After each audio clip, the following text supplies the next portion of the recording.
Okay, Mr. Tambourine Man. The most difficult part of it, I think, is just this opening. Just getting it very clean. So I'll play it very slowly first.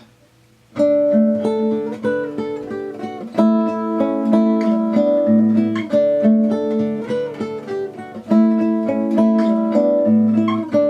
the main thing is just getting your fingers out of the way so they don't stop anything else from ringing, especially the high string, the high E string, which you really want to let ring out. So now I'll do it at tempo.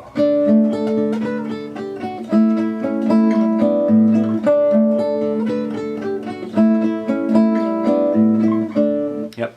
So just make sure and just, press your fingers straight down on it, especially changing from that slide, then there again, to not stop the E string from ringing out. So again, the intro.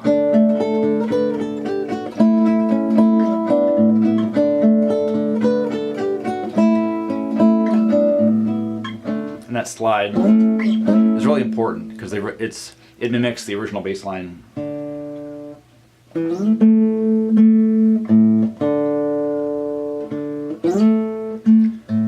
That slide out, so you're really hearkening to that with this.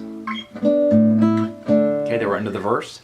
The first verse is the most like Bob Dylan.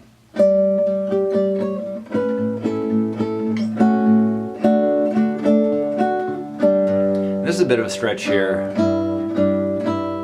You can choose other fingers. For this, certainly whatever works for you. I like it like this. My middle finger on the low E string. My ring finger on the B string. And that little walk down, make sure you slide. It really adds a lot of character if you can do that. Repeats.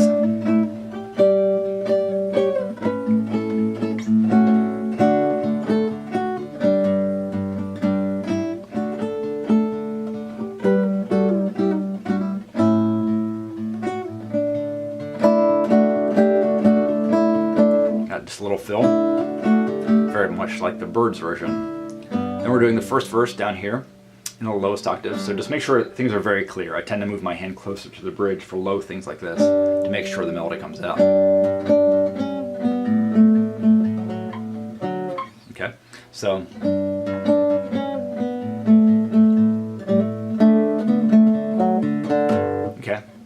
now this is kind of funny here because you have a melody line and a bass line intersecting, playing the same note. So after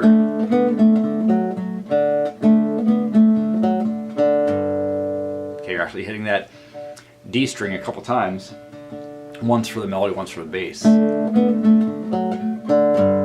want to make sure the one that ties over in the next bar is the loudest.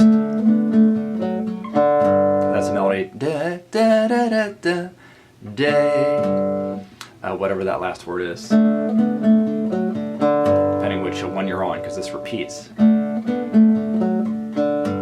So I find that to be maybe the most difficult, just to articulate that and make it different from the bass line. That's the bass line. The melody line right after it. Then it repeats. And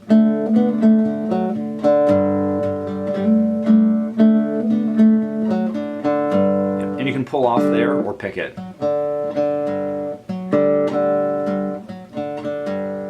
Repeats 4 times. It feels like it's too long. He's definitely playing with the phrasing here. And the last time, I do this little hammer on and pull off, which is not necessary. It's just to add a little variety.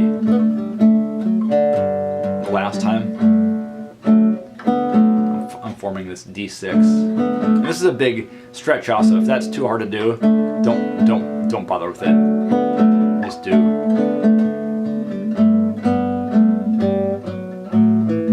Do the stretch.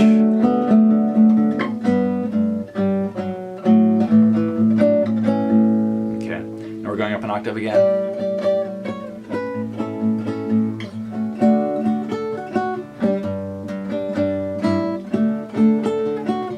Twice.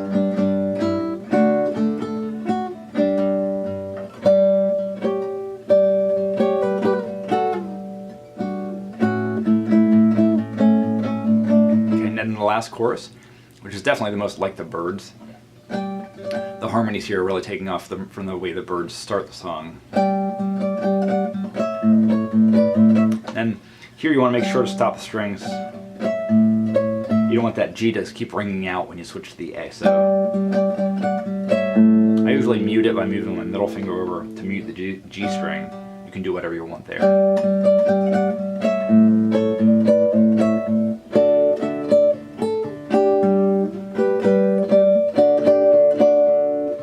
Now, interestingly, here we've got a harmony note on top that stays there with the melody below it. Just want to make sure both notes have equal volume and are very clear.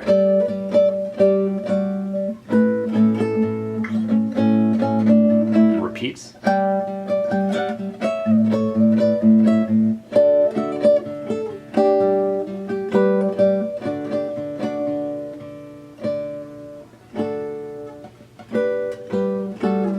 I'll walk down.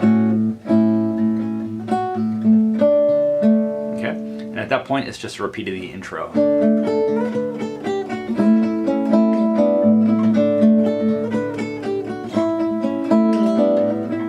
Again, slow.